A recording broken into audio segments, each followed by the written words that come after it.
chapter 41. When 2 full years had passed, Pharaoh had a dream.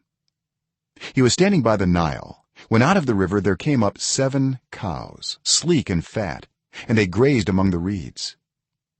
After them 7 other cows, ugly and gaunt, came up out of the Nile and stood beside those on the riverbank. And the cows that were ugly and gaunt ate up the 7 sleek fat cows. Then Pharaoh woke up. He fell asleep again and had a second dream. 7 heads of grain, healthy and good, were growing on a single stalk.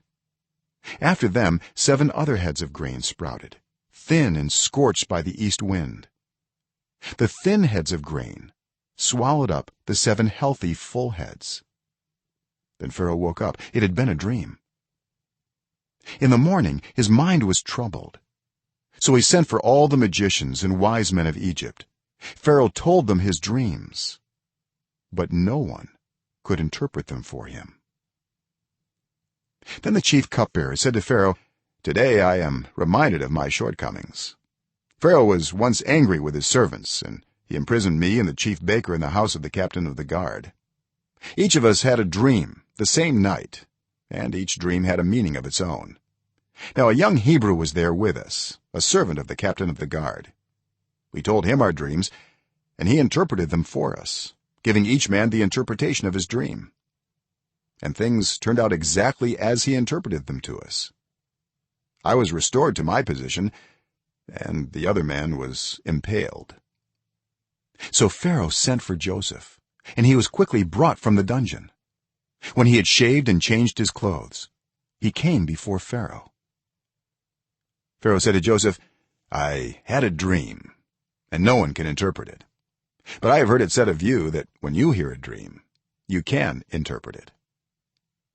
"I cannot do it," Joseph replied to Pharaoh, "but God will give Pharaoh the answer he desires."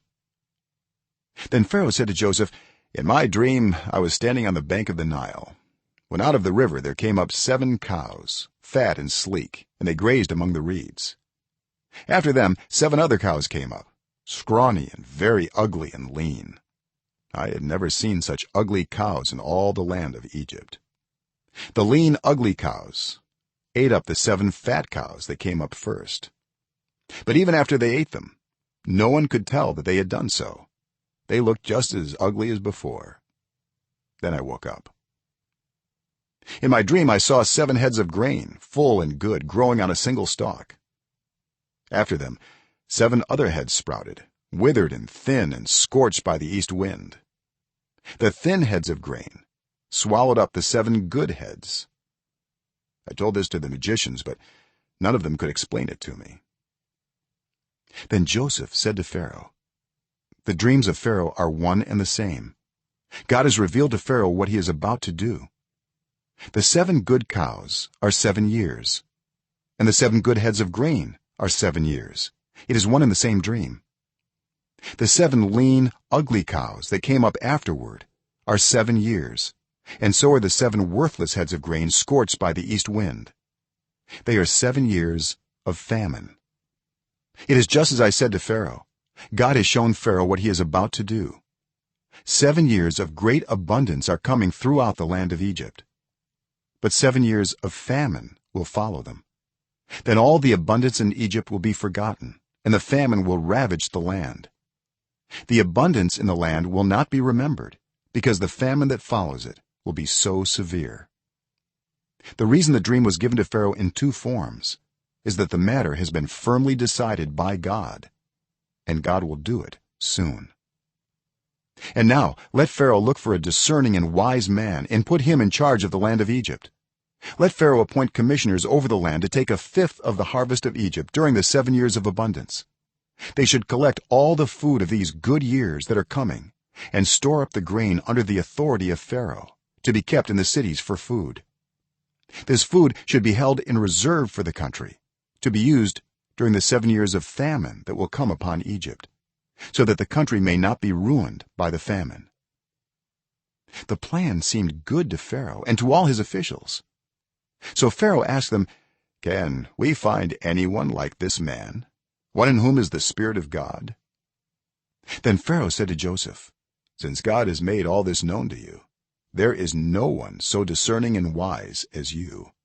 You shall be in charge of my palace, and all my people are to submit to your orders. Only with respect to the throne will I be greater than you." So Pharaoh said to Joseph, "I hereby put you in charge of the whole land of Egypt."